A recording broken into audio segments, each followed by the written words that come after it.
In probably characteristic style, you haven't missed in your statement, and you've called it the worst international decision by an Australian government since the Labor government.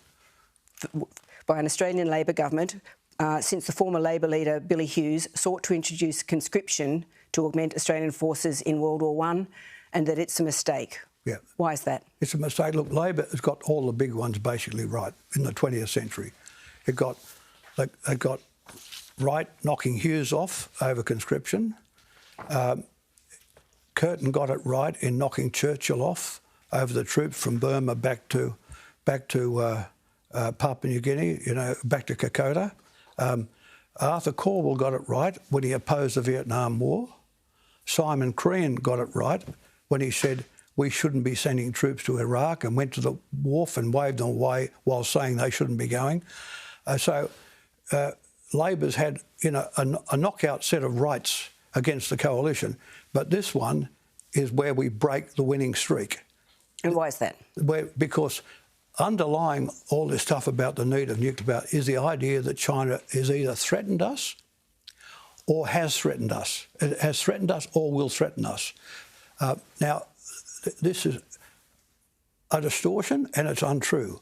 The Chinese have never implied that they would threaten us or said it explicitly. But what threaten us means is an invasion of Australia. It doesn't mean firing a few missiles off the coast like the Japanese submarines did in 1943, firing a few things into the eastern suburbs of Sydney. It means an invasion. All great land battles are fought on land. All great battles are fought on land, They're fought as invasions. Hitler's Barbarossa cost the Russians 26 million people on a fight on land, Before that, there was Bonaparte controlled Europe on land, You can see with the current battle between Ukraine and Russia is on land. So the only way the Chinese could threaten Australia or attack it is on land. That is, they bring an armada of troop ships with a massive army to occupy us.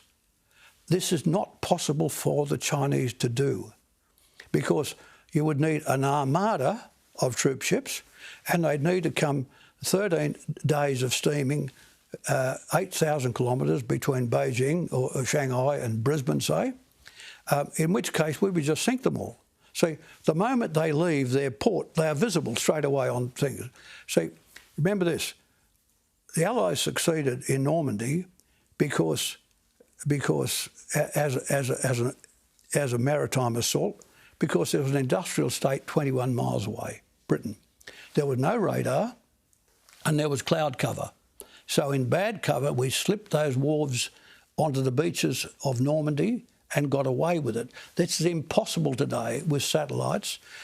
It's impossible with this sort of coverage. So what would happen is we wouldn't need submarines to sink an armada, and it would mean an armada of Chinese boats, ships, combat boats, troop ships.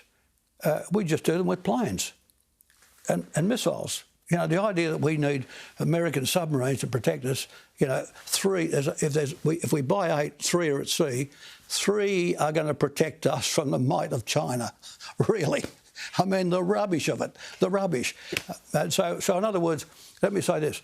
China has not threatened us, and despite 5 years of this China threat appearing in the Sydney Morning Herald, particularly, written by, provocateurs like Harcher and people, it's all been untrue.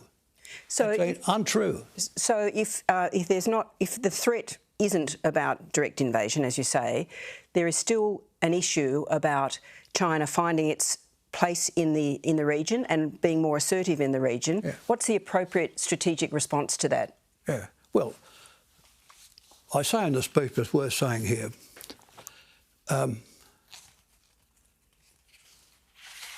China has committed in the eyes of the United States the great sin of internationalism. And what is that sin? To develop an economy as big as the United States. That's the sin. They've got as big as the US.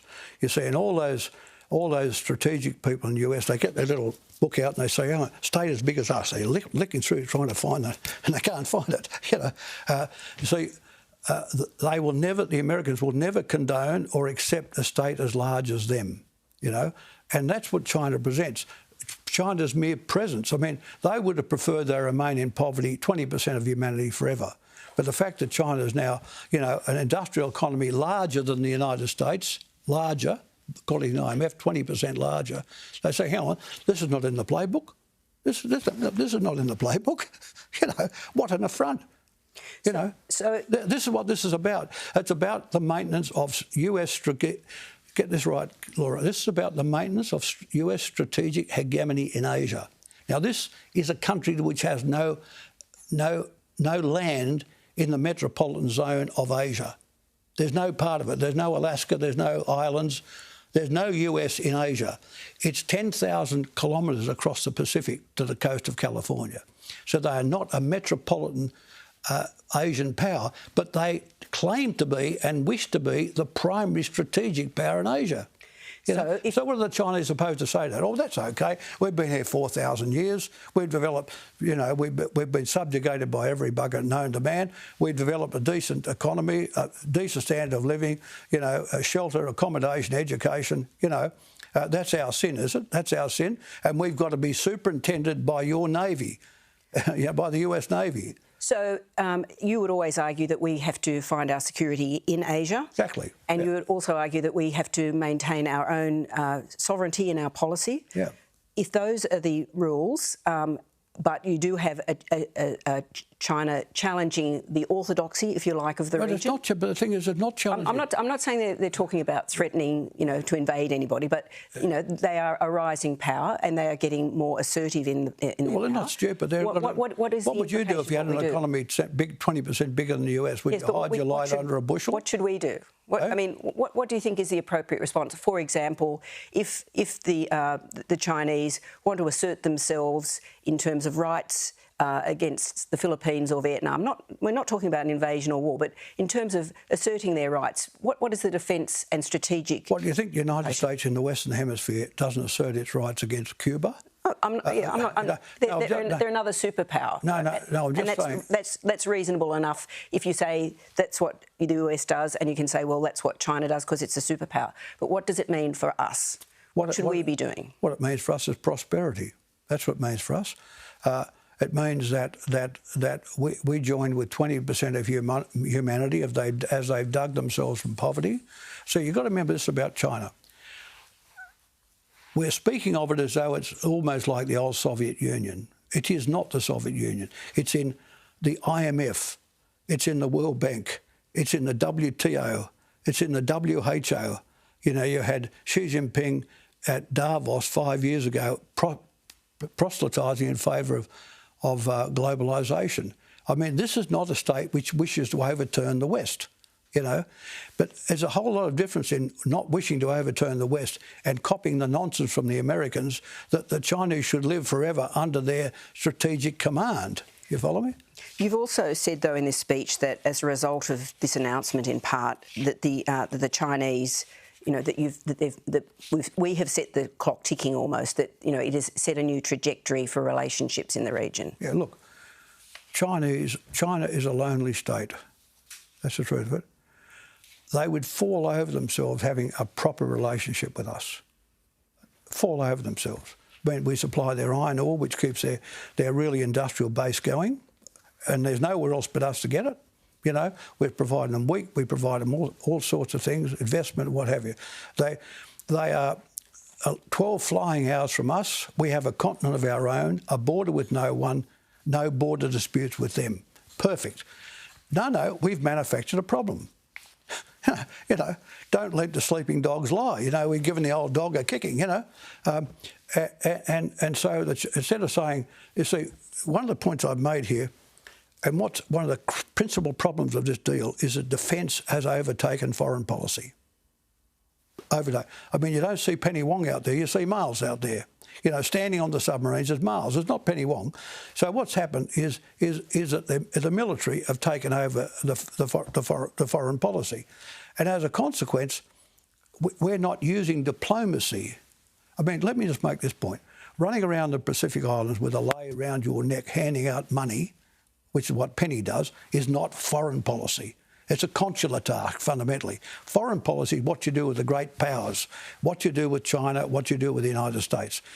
This government, the Albanese government, does not employ foreign policy, right? But it has improved the relationship with China since it's come to office? Look, they've decided not to speak rudely or loudly, but at core you can see what the outcome is.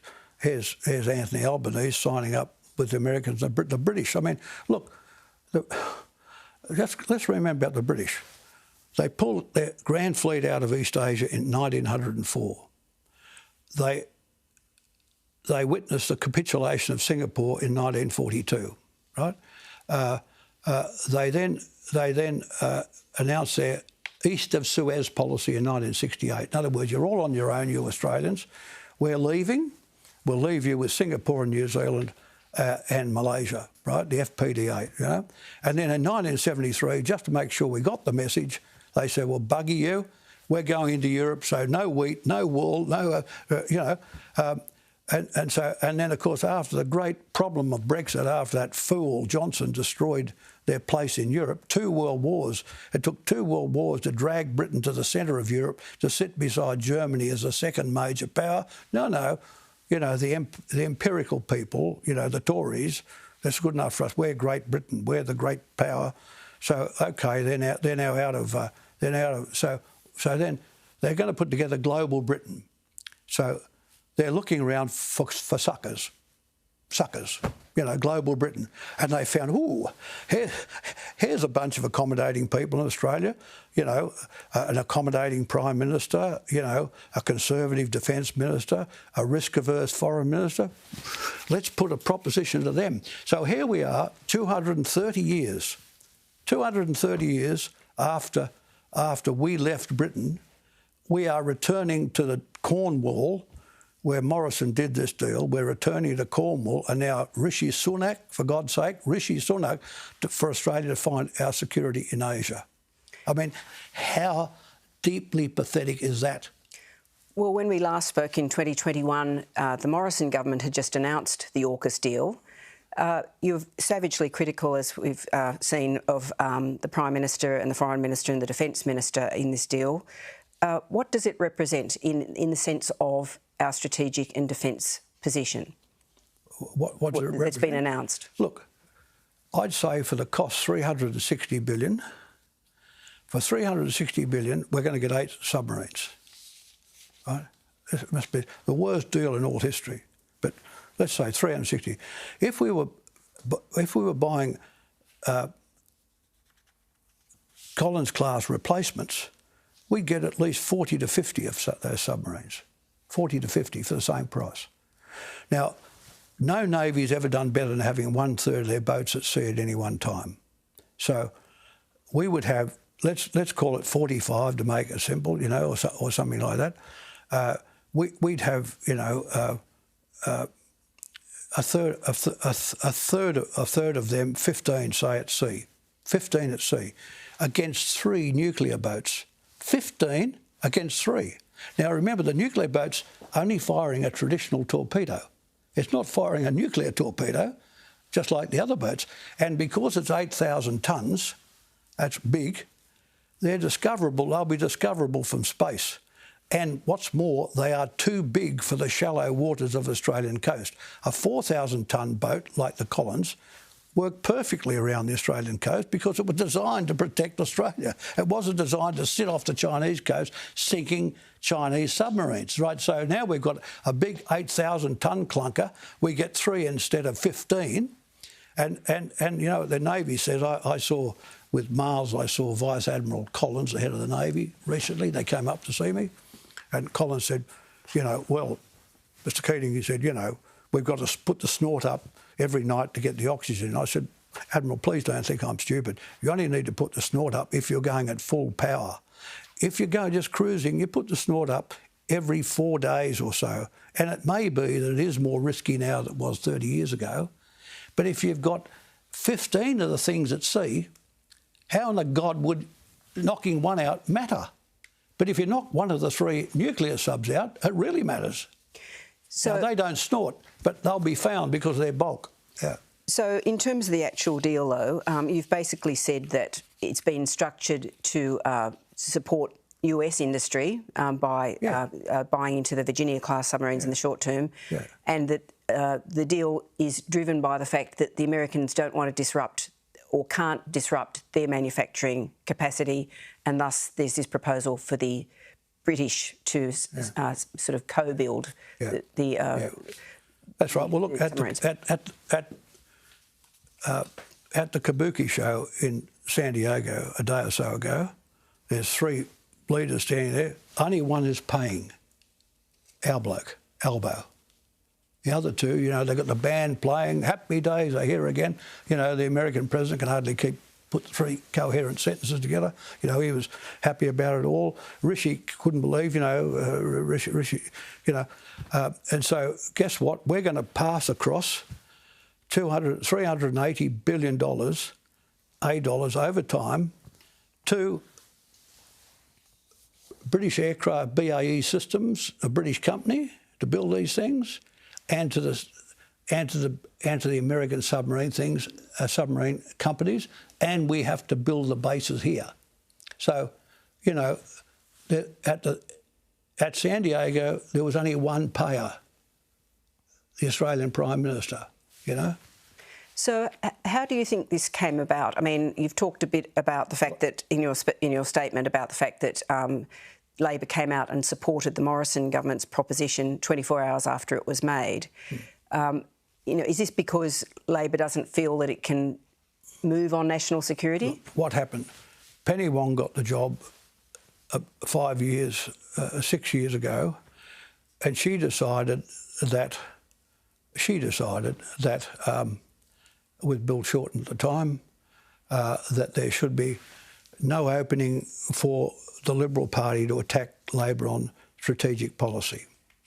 So she folded in with Julie Bishop and then subsequently Maurice Payne. There wasn't a bit of difference with them. In other words, they were not going to she was not going to rustle one leaf or see Labor go into an election campaign with strategic issues being about. So it was the smallest small target policy, right? What happens after 5 years of this, finally, that willful Morrison comes up, run by all the spooks in Canberra, particularly this Andrew Shearer fellow. This is the cuckoo who is still in the Labor nest, you know. He's still running the policy. He's the guy that says, we've got a better idea. Why don't we get rid of those French submarines? You know, why don't we get the US ones? And so they, with no notice to the Labor Party, they call them in at 4 o'clock one afternoon and see Albanese, Wong and Miles, and at 10 a.m. the following morning, they have taken the policy in its entirety to board. And the Prime Minister's running around recently saying, I'm very proud to be able to take that policy in 24 hours. Well, how would you take a policy which is going to cost this much money, have these consequences for our relations, A, with China, with the region, B, in terms of our industrial base? How would you do this in 24 hours? You can only do it if you have no perceptive ability to understand the weight of the decisions you're being asked to make. It's, you know, other people call it incompetence. I'll call it maybe trying. But we're dancing to the tune of Andrew Shearer. We're dancing to the tune. It's a Labor government of ASPI, which is this pro-American cell run by a former private secretary to a Liberal minister, this Bassey fellow. Right, because Morrison made clear, the Australian newspaper made clear on the weekend, the foreign minister wasn't consulted. The people consulted were the ONA people, that is, and ASPI. I mean, this is, and wouldn't you think the first thing a Labor government would do would knock all their heads off? No. Andrew Shearer was in the plane on the way to Tokyo with the Prime Minister. You know, I mean, they've been brought in. I mean, I mean, this says something about the left in Australia. You know, I mean, politically in the Labor Party, I fought the left most of my life, always mostly on behalf of the United States. But the two principal people on the left in Australia are now Anthony Albanese and Penny Wong. And what they've done, they have essentially accommodated the strategic wishes of the United States, uncritically. This is the left, and of course they would say, the old left, oh, that mob in Sussex Street, you can't trust them. But God, if you look at me or Laurie Bratton or Leo McClay, we look like Bolsheviks compared to them. Bolsheviks. So where does it leave us in if we are so entrenched? The answer is in deep doo-doo. That's where it leaves us. Where does it go? Where does it go? I think, I mean, what will happen is we'll get sucked into the American control system. We'll start to. You've got to remember, it was Julia Gillard and Stephen Smith in the Obama visit who first allowed basing in Australia. I would never have allowed American basing in Australia, but they allowed it. So now we're going to have Americans submarines coming and going, and of course they would say, oh well, of course these are on rotation, they're not permanent. But if the rotation is permanent, they are permanent. Does it make a material difference, though, that rotational presence? In the way China sees it just means that we are in the ambit of the US Strategic Command System. That essentially we've turned the place out. In other words, we don't run the place ourselves anymore. It essentially adds to the sense that we are our own. When we get our own Virginia-class submarines, for example, we basically are an adjunct to the Americans. Is that what you're saying? Yeah, of course. Of course. The reactor is run by the Americans. The control system is run by the Americans. And of course, Anthony Albanese is running around now. Every second sentence he talks about what's the word? Sovereignty. Sovereignty. Sovereignty. Yeah. He thinks if he drops the word into enough sentences in an hour, it'll actually happen. Our sovereignty is just being peeled away by all this, I mean, with the Collins-class boats, we had complete sovereignty. And I'll tell you something else, which I don't think the media knows, but I know. The French government have offered the Australian government a new deal on the submarines, and that would be the new French nuclear submarine, the newest one in the world, 5% only enriched uranium, not 95% weapons grade. Delivery firm date 2034, fixed prices. No response have the French had to that. So that we're going to be running around and I mean the ignominy of having the British around. Here they are, Thatcher wiped out their manufacturing sector when she knocked the unions over. They're on the bones of their bum, searching the world for, the new Britain, and here we are in Asia going back to Britain, after they've dumped us, completely dumped us all through the 20th century. You were just talking about the low-enriched uranium submarines from France. I mean, one of the things that we weren't expecting out of yesterday's announcement, which we did get, was the revelation that we're going to hold on to the uranium and have to find a storage for it after the submarines, hypothetical submarines, reach the end of their life. Yeah. What's your take on that, and in particular what its imputation is for non-proliferation? Well, I don't think burying spent fuel rods is proliferation, and Australia is big enough for that. It's a minor issue. Look, the bigger issue is this. I'll read this to you. Every year, the United States Department of Defence has a statutory responsibility to report to the Congress. And in November of 2022, in its report, the Defence Department said this: the People's Republic of China aims to restrict the United States from having a presence in China's periphery. In other words, not having our ships run up and down their coast. That's what it really means. Any more than the Americans would consider. Like, just imagine, could you just imagine if the Chinese Blue Water Navy decided to do their sightseeing 6 miles off the coast of California. Could you imagine the brouhaha that would go on? So here's the Department of Defence, not me, or those of us who have air view. The PRC aims to restrict the United States from having a presence in China's periphery. In other words, China wants to have, as a great state, they want their front doorway clean, just as if you take the Western Hemisphere, Cuba, Puerto Rico, the Dominican Republic, you know, there's no way the Americans would want anyone else in that area. And this thing goes on to say, the PLA is increasingly able to project its power into the Philippine Sea. Well, you could just about swim across the Philippine Sea. I mean, shocking. Here's the Chinese, but this is the Americans themselves. So here we are, there's the Australian government where, you know, we're going to stop those Chinese, we're going to poke their eyes out, you know, we're going to get these subs. But the US Defence Department says, oh, by the way, I think the Chinese are really only interested in their front door, their periphery, you know. I mean, that takes all the speculation out of it, doesn't it? And just make this point about the United States, threats to the United States. China does not threaten the United States. Nobody can threaten the United States. It's got 10,000 kilometres of sea between the Chinese coast and California. It's got the Atlantic Ocean on the other side. It has a massive country with in space, land mass and friends in Canada on the north and Mexico on the south, and the greatest armaments in all history. So there's no way the Chinese would ever think of attacking the United States and have never thought to attack the United States. So here we're in this position. The Chinese cannot attack the United States and have never thought so, and cannot attack Australia and have never thought so. Because if they try to attack Australia, we'd simply sink the armada of the combat ships, of the troop ships coming. So all of this is all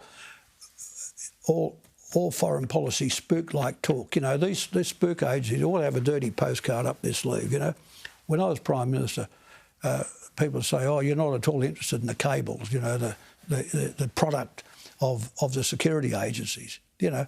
And they'd have some, oh, PM, we've been listening to someone's phone and they've just said this, you know. I said, listen, if I want to find out about Malaysia and Singapore, I'll read the Straits Times. I'll get more out of that than your nonsense, you know.